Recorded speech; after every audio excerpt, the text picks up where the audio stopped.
Hi guys, welcome to my another blog. আমি এখন ঘুম থেকে উঠে গেছি, প্রাউডলি বলছি এখন উঠে গেছি, কেন এখন বাজে 11টা।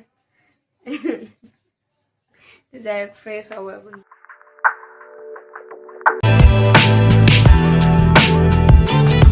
এখন ব্রাশ হয়ে গেছে, চা খাবো, বিস্কুট খাবো, দেন এখন ফ্রেশ হতে যাবো, স্নান করতে যাবো। পেছনে আমার ভাগ্নি নান্টু। স্নান তো হয়ে গেল, স্নান করে চলে এসেছি। এখন পুরো ফেস ক্লিন করবো, চুল আঁচড়াবো, দেন লাঞ্চ করবো। চলো।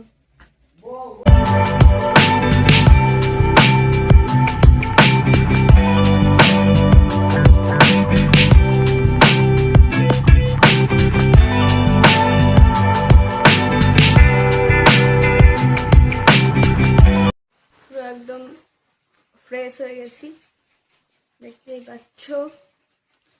তো এখন আমার কোনো কাজ নেই সেরকম, এখন আমি টিভি দেখবো, তারপর লাঞ্চ করব, তারপর ভাববো কি আছে, কি করবো কি করবো না। ও অলসো টুটি ফুটিটা দেখতে যেতে হবে, ওটা শুকিয়েছে কিনা। চলো। আমার টুটি ফুটির এই অবস্থা এখন, এই যে আর একটু শুকাবে, পুরোপুরি হয়নি এখনো রেডি। এখন লাঞ্চ করব, আমার লাঞ্চে আছে, দেখাচ্ছি।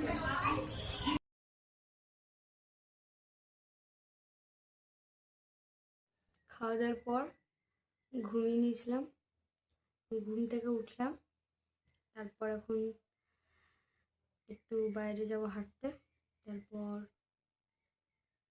এসে দেখা হবে। চলো বাইরে থেকে হেঁটে আসি একটু।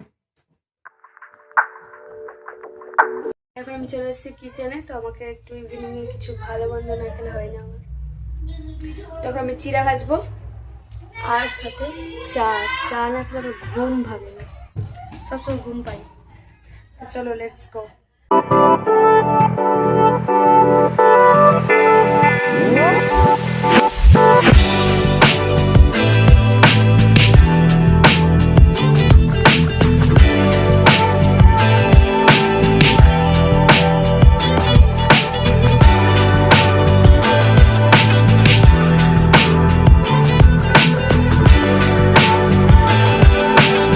চিড়া ভাজা হয়ে গেছে এখন, আর ওটাতে বসিয়েছি চা, এই বাদাম দিয়ে চিড়া ভাজা আর লাল চা, দারুণ কম্বিনেশন আমি মনে করি।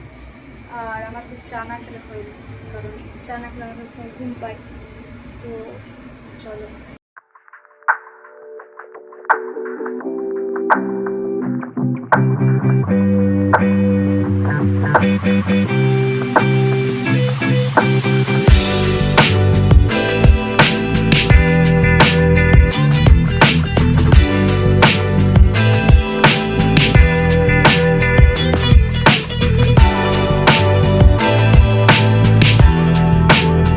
দেখা হচ্ছে নেক্সট ব্লগে, আজকে এইটুকুই। আর ভালো লাগলে পরে লাইক, কমেন্ট, ফলো, শেয়ার করে দিও। দিদি বলছে শেয়ার, আর শেয়ার করে দিও, ঠিক আছে? Bye, good night.